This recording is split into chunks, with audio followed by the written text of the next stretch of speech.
Good morning. Let's start by explaining us what exactly JSEC does for NATO and what the added value of your headquarters is. Yeah, JSEC, the name is for Joint Support and Enabling Command, is a pretty young command in NATO, established in 2018 in Ulm, that's in the southern part of Germany. And we are to coordinate the enablement, reinforcement, sustainment for the commander, the highest, the supreme commander of NATO. What does that mean? Enablement, reinforcement, and sustainment. With enablement, that is a term under which we sample, we gather all tasks in order to support combat troops, that combat troops have everything in place what they require. That's enablement. The reinforcement, sustainment, that are two operational tasks which have to be fulfilled. Reinforcement means that forces, that troops are at the right location in order to fight, in the right configuration, with the equipment, with the people, the personnel available, ammunition, fuel, everything in place in order to defend, if necessary, the territory of NATO. And sustainment, that is another term, and sustainment is that those troops have everything in order to fight. Ammunition, fuel, and all that stuff. Food, soldiers don't fight without food, so therefore that it has also to be taken into consideration. And that is not only referring to a company, battalion, so 100 or 1,000 people. No, it is about the whole NATO. It is about the whole theater. It's about all 32 nations for the situation to deter or, if necessary, to defend NATO, for example, against the Russian attack. So enablement, reinforcement, sustainment are three key tasks for JSEC, for NATO, in order to deter and to defend whenever and wherever needed. Thank you. Second question. Which role does Romania play for NATO, and especially for you in JSEC? Yeah, first of all, Romania is now for 20 years member of NATO. So quite a while, quite a time. We celebrated this or memorized this event in Ulm, having a small reception with the General Consul of Stuttgart in the vicinity. He invited the community here to Ulm, and yeah, we very briefly in a reception in JSEC in Ulm, we remembered this, I think, very important event that Romania is now 20 years member of NATO. Then, also with regard to JSEC, my area of responsibility, in my command in Ulm, we have a number of Romanian officers and non-commissioned officers which are employed through the whole headquarters in different areas of the headquarters and work for me, for us, together on our common goal, reinforcement, sustainment, enablement. And therefore all of them are very important to fulfill our JSEC task. So on the higher level now, with regard to reinforcement sustainment, Romania plays a very, very important role. Romania is how we call it a frontline state, but so has borders potentially with Russia. And Romania is also a nation where forces, NATO forces, will be stationed, will be hosted, will be received, or forces move through Romania, what we say transit Romania in order to defend NATO territory. We will speak about a little bit about the people in Romania that perceive the Russian attack on Ukraine as a direct threat. Which perspective do you envisage to solve the ongoing conflict? Yeah, first of all, and that is the new reality, we have to perceive Russia as a threat, a real threat. If not everyone has understood that up to now, I think everyone has to understand that Russia is a threat, not only by words, aggressive words, not only by deterring neighboring nations, for example, with nuclear weapons, not only by using, how we call it, hybrid means, that means by cyber, means impacting the economic system or attacking political parties. Russia uses other means in this hybrid spectrum on a day-by-day basis. I recommend everyone who is not really willing to accept that Russia is a threat to take the newspaper, look into the newspaper of the last week and then the week before and the month before and so on, and you will find a number of examples where it is clear that Russia is already acting in a hybrid way against Western territory. Besides that, and we have all witnessed this, 24th of February 2022, Russia has attacked a neighboring nation out of the blue. Some people, some politicians did not believe that this would happen, but it happened, and therefore no one can really predict whether Russia is not also going to attack a NATO territory as well.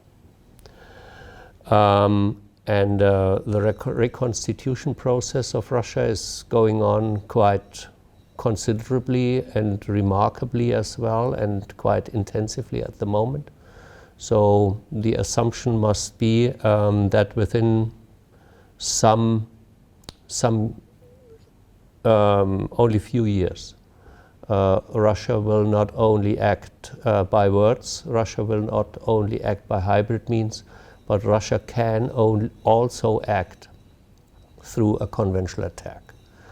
And for this, we have to prepare ourselves, and for this, Romania, as a member of NATO, can be assured that the alliance stands ready to defend Romania with full solidarity and at any time. That can be clearly assured to all the Romanian citizens, that we stand ready to defer also every inch of territory in Romania. Next week, we will have the NATO Summit in Washington. What is your expectation for this summit from an operational commander's perspective? Yeah, first of all, and that is part of your question, I'm an operational commander. It is a political summit where the heads of states meet, and I hope as an operational commander, and I clearly expect it, that NATO articulates itself as an alliance which is 100% allied. The cohesion is fully intact, and that also a clear commitment on the political level can be heard with regard to Ukraine, with regard to deterrence and defense, collective defense, but also with regard to my focus here in Ulm, with regard to enablement, because we think that without a commitment to enablement, without a clear and also not too slow development in this and progress in this enablement domain, we cannot collectively deter and defend as we wish. So I would hope for a clear commitment for enablement as well. You said it's not your first time here in Romania, sir. So now you're visiting the Ministry of Defense. What is your impression of the Romanian armed forces and the country's defense engagement in general? Yeah, I'm, as I said, now after a while again in Romania. First of all, and that is super to be here, to meet so many good colleagues, comrades. We have established a very good connection, I think, and that is what I personally really like. That is the trust, the mutual understanding. So on an emotional level, which is, I think, important. Soldiers are emotional. Yeah, it is very. It is, and it is for me very important. And with trust, with a clear handshake, with a look into the eyes, you can make things really produce something. And that is the case here. I can see impressive progress compared to last year, autumn. That is impressive, and especially when you consider that the challenges are not easy to be solved. It is not the case that you can, from one second to the other, change systems completely. But what my colleagues here, Romanian colleagues, friends, presented was really impressive. So the progress can be really felt, can be seen, it is there.